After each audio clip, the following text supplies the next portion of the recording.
नमस्कार, के छन् हालचाल? निकै छौ कि नै?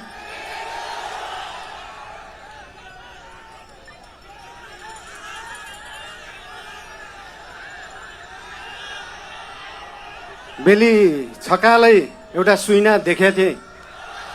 सुदूरपश्चिम बनेको, देश बनेको, त्यो सपना पुरा गर्ने हो र त्यो पुरा गर्ने पार्टी राष्ट्रिय स्वतन्त्र पार्टी हो।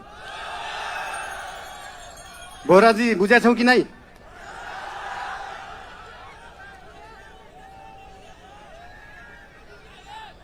खल्तीमा पैसा नभएको विपन्न गरिबले शिक्षा पाउनु पर्यो, त्यो हो हाम्रो एजेन्डा। खल्तीमा पैसा नभएको विपन्न गरिबले स्वास्थ्य उपचार पाउनु पर्यो, त्यो हो हाम्रो एजेन्डा।